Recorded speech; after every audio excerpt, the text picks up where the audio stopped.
everybody. Welcome back to a long overdue project update. It's been a while. It's been tough to get down to the layout here to do much of anything with working on the house and the puppy and just life in general. But I do have a few things to talk to you about, some really exciting new acquisitions, one of which is technically now a finished product or a finished project. So we'll just jump right into it. We'll start with the rolling stock and then we'll go to the locomotives because the locomotives are a little bit more exciting. But I just wanted to show you guys the one car that I had discussed in the last project update that I said I couldn't find. Finally ended up finding it. So here it is. It's just Illinois Central painted gray. Covered hopper, the rib-sided covered hoppers, Nather and ready to roll. It'll get scale head KDs here shortly, and then maybe just a light weathering. The few pictures I've seen of these things, they are relatively clean. Those that are left, a lot of them seem to be being repainted into the CN, the like burgundy color that a lot of their covered hoppers are in, but they are keeping their Illinois Central designations, most of them, it seems like. So super excited to have that on the layout. That one caught my eye when I was down in Pittsburgh earlier this year. Another one that I just picked up is this Wisconsin Central 52-foot gondola. I saw one of these on a local in Buffalo. It's, I believe, C97, which is actually a local that runs from Buffalo up into Fort Erie in Canada. And I saw one of these on there. I saw how beaten, battered it was, and I just decided I had to have it. And I think it's, once it's done, going to be a very attractive car for sure. It is, I can't remember the brand. It's one of the brands that's, let me see if I have it here.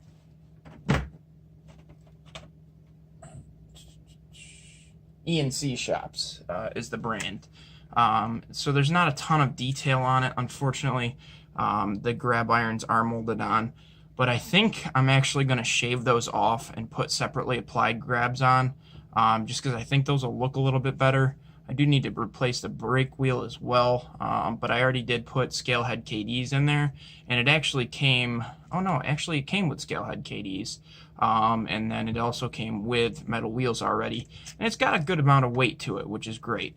And as you can see, it's actually got a surprising amount of underbody detail for such a basic car. I mean, it's not the most fine detail, but it is pretty nice for sure.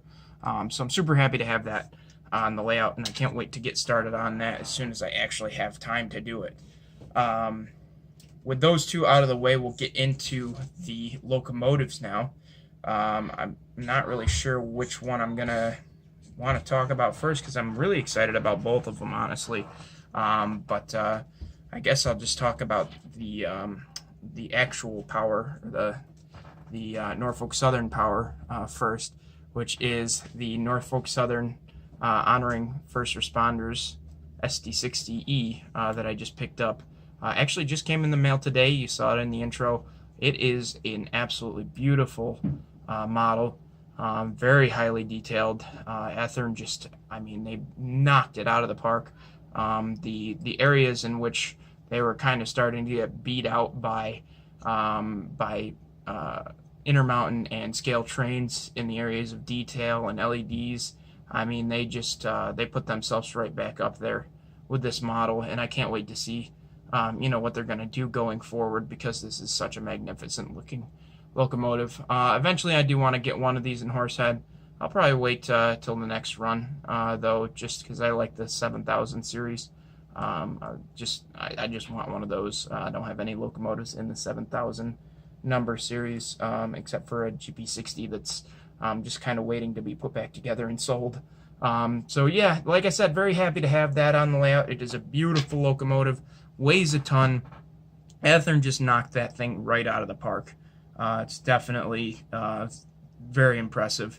The only thing I wish I would have done is gotten a DCC ready and put ESU in.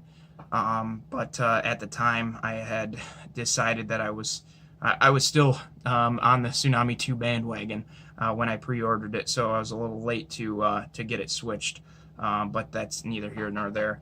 So yeah, like I said, happy to have that. But this next locomotive is one that I've been working on for a few months now, and I'm so excited to have it done.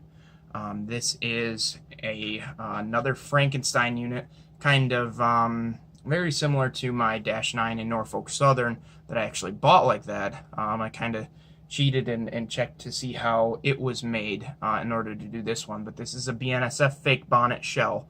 It is BNSF 709.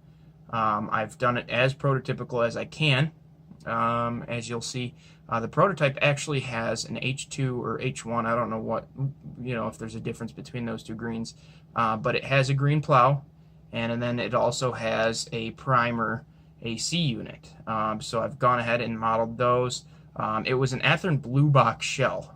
So as you can imagine, there's been a ton of work going into this thing. All of the grab irons I applied myself. The handrails themselves are actually Kato handrails that I had to retrofit to put on here. That's the one area which I wish I would have done a little bit better. You can see there's a little bit of waviness in the handrails and everything. But it's got all LED lighting, all the pilot detail. It's all there. Everything's, where you would want it. It's also custom weathered per the prototype, even, went as far as rusting up and griming up some of the exhaust there. It's got the K3 just like the prototype does. So, I mean, it's a beautiful looking locomotive, one that I'm super happy to have in my fleet. As far as pouring power is concerned, now I just got to get myself some more BNSF to roll with it, because they usually come in at least pairs, if not trios. So I'm really happy to have, both those new locomotives and the new rolling stock. Hopefully throughout the next couple of months here, I'll be wrapping up with the remodel on my house that we should be moving into. This may potentially be the last video from this location. I'm not really sure yet if it's going to be. We're really shooting to be moved in by the middle of September. At that point, I'll still have 2 more rooms to renovate in the house before I can really start working on my layout. I have the laundry room and the back room where my layout's actually going to be. And I got a lot of work back there to do. There's wood paneling on the walls that's got to be ripped off, and then the drywall underneath needs to be finished. And then we need to drywall the ceilings, because they're all drop ceilings, and I'll be putting in some grade A lighting for the layout itself. So I'm really excited to get that done and finally have a permanent place to put a layout. Like I said, we plan on being in this house for, at least the foreseeable future until our student loans are paid off, which is like 10 years away. So I'll really be able to finally get into the nitty-gritty of building a layout, which I'm super excited to be able to finally do. But I will keep you guys up to date. And also, I just wanted to mention that I have started an Instagram for the YouTube channel. It'll be in the link, or the link will be down in the description. I'm kind of trying to post some works in progress throughout the month of stuff that I'll be working on. Just to keep everybody who follows the Instagram page up to date when I'm not necessarily able to make a full video.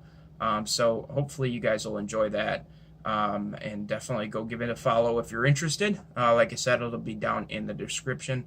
But other than that, guys, we are pretty much all set here. That is about it for the project update here for technically July and August. Hopefully we'll be able to get you one a little bit quicker in probably the beginning of October next, once the house is done. Maybe I'll even give you guys a couple of sneak peeks at the layout room itself once we're there, and maybe the track plan that I'm working on for the room as well. So thank you very much for watching, guys. If you enjoyed the video, don't forget to subscribe. Always welcome to give a thumbs up. And if you have any feedback for me or anything, always leave it down in the comments. So I appreciate the view, and we'll see you on the next one. Take care, guys. Bye.